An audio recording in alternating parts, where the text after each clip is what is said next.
Assalamualaikum warahmatullahi wabarakatuh. We are from the first group. We're gonna bring our presentation in the form of this video. This group consists me, Mahirza Putra Aulia, and my friend over here. Her name is Naufa Al-Fathy. In my part, I'm gonna present to you about political criticism. You may ask, what is political criticism and what it has to do with literature? In other words, correlation. Now, the political criticism as we know is one of the literary theory.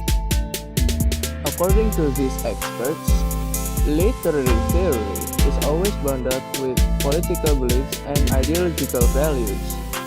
Unfortunately, literary theory is not meant to be political. Instead, literary theory is a science about ideology of people on different place and different time. In another case, according to Thomas Stearns Eliot, it is not literary theory is objectionable. No, it's not. But its political nature is objectionable. Regardless, what is the effect of political criticism? Political criticism in literature may cause movement or even revolution. Now, let's talk about movement. Do you know the book entitled Habis Gelap Terbitlah Terang, written by R.A. Kartini about feminism? Because of this book, we can see a movement which changed our gender role in our country, for instance. Because of this movement, we can see now in our country, women are able to have a higher status or a higher position. Now, how about revolution? You must know this book. A book entitled Menuju Republik Indonesia, written by Tan Malaka, which contains nationalism. This book not only influenced our proclamation text, also, this book influenced our form of state. Moreover, this book played an important role to form a nation that we fight for, a nation that we serve on, and a nation that we live on today. And now, let's jump into our conclusion of this presentation. In conclusion, political criticism shows us the values inside the literature so people can learn and act from it. And always remember, being political is not always associated with politics, but rather an idea about something. And now, the next presentation will be delivered by Naufa Al-Fathy. Time and place is yours. Now it's Naufa time. I'll bring you to the world of Marxism in brief explanation. Sorry if my editing skill is nowhere near Mahirza.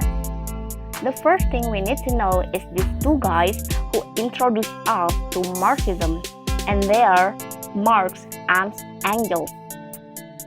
Karl Marx was a German philosopher, economist, historian, sociologist, political theorist, journalist, and socialist revolutionary, while Friedrich Engels, sorry for the misspelling, was a German philosopher, historian, communist, social scientist, sociologist, journalist, and businessman. Wow, they're kinda like in profession. Maybe that's one of the reasons why they are in this theory called Marxism. Marxism is a method of socio-economic analysis that views class relations and social conflict using a materialist interpretation of historical development and takes a dialectical view of social transformation. Marxism has developed into many different branches and schools of thought, with the result that there is now no single definitive Marxist theory. So you are not supposed to surprise if there are a lot of explanations. Now, just stick to the basic of Marxism. In Marxism theory, there are four historical periods. The first is feudalism or social system. The next is capitalism or production for profit. The third is socialism as social ownership, and communism or society's ultimate goal as the workers' paradise. And noting that the communism in Marxism theory before is not like today's communism. Please note that. Marx and Engels further developed their ideas in Marxism through their works, and the two of them are the Communist Manifesto in 1848 and Das Kapital in 1867. The Communist Manifesto is briefly features their ideas for how the capitalist society of time would eventually be replaced by socialism. In the last paragraph of the manifesto, the author called for forcible overthrow of all existing social conditions, which served as a call for communist revolution around the world. The keyword for this book is bourgeoisie, or the wealth class that rules society, and proletariat as the labor or peasant class. The next book is Das Kapital, also called Capital, a critique of political economy. Marx aimed to reveal that the economic patterns underpinning the capitalist mode of production in contrast to classical political economies such as Adam Smith, Jean-Baptiste, David Ricardo, and John Stuart Mill.